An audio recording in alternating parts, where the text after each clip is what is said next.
पंतप्रधान नरेंद्र मोदी यांच्या आवाहनानंतर सोलापुरातील सराफ बाजारात संतापाची लाट उसळली आहे।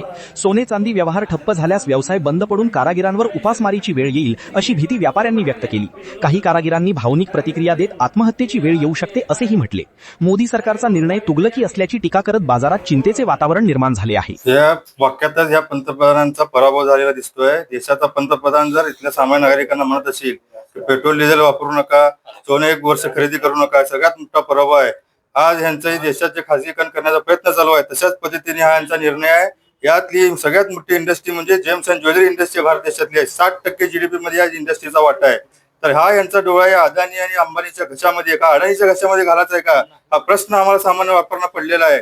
आणि आज भैया म्हणल्यासारखं की सामान्य नागरिक सामान्य जनतेच्या लग्नामध्ये अर्ध्या ग्रॅमची मनी मंगळसूत्रानुसार लग्नाची सुरुवात होते, तर या माणसाला संसार कधी माहित नाही। आणि या माणसाने जर असे निर्णय जर देशांवर लोकांवर लागू करत असेल तर आणि लोकांना याचं देणं घेणं काय की डॉलर आणि परकीय चलनाशी सामान्य लोकांचे काय देणं घेणं आहे, हे तुमचा विषय आहे। यामध्ये जनतेवर का तुम्ही हे करता, तर अजिबात हे चुकीचं वक्तव्य आहे। आणि देशामध्ये 80 ते 90 लाख लोक या क्षेत्रामध्ये काम करतात, त्यांच्यावर उपासमारीची वेळ येऊ शकणार आहे आणि हे देशाला परवडण्यासारखं नाही आहे। आणि या इंडस्ट्रीमध्ये अनेक सुरत मधले लोक, गुजरात मधले लोक काम करतात आणि हे पंतप्रधान गुजरात मधून येतात। हे का मग अज्ञानी पंतप्रधान आहेत का त्यांचा हे चुकीचा निर्णय अजिबात हे लोकांना परवडणार नाही। त्यामुळे आम्ही तीव्र शब्दात पंतप्रधानांचा निषेध करतो। मोदीजींनी सोनं सांगितलं नाही तर पेट्रोल सुद्धा वापरू नका म्हणून सांगितलंय। 4 राज्यात शेकडो उड्डाणं करून, शेकडो रॅल्या करून पेट्रोल डिझेलचा चुराडा केल्यानंतर ही सोन्यावर आलेत।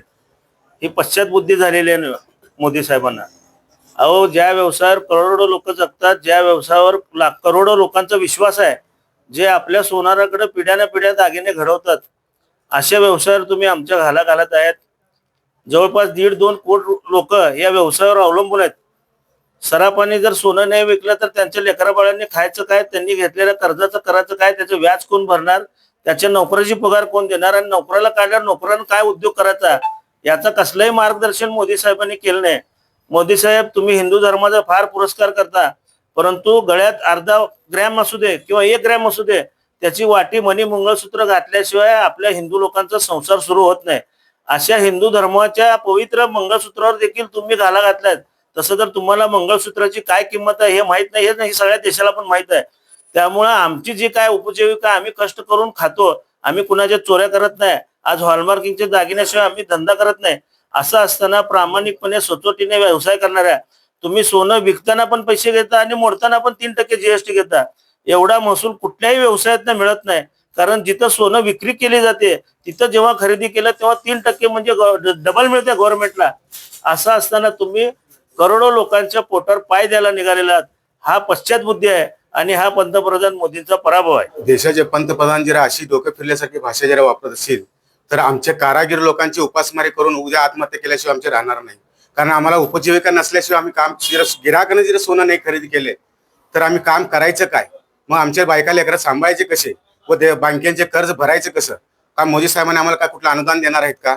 मग त्याचीही पूर्तता करून मग देशावरती सांगायचं की सोनं खरेदी करू नका किंवा डिझेल पेट्रोल वगैरे वापरू नका, कमी वापरा म्हणून सांगावे। कारण आम्ही कारागीर लोक काय करायचं?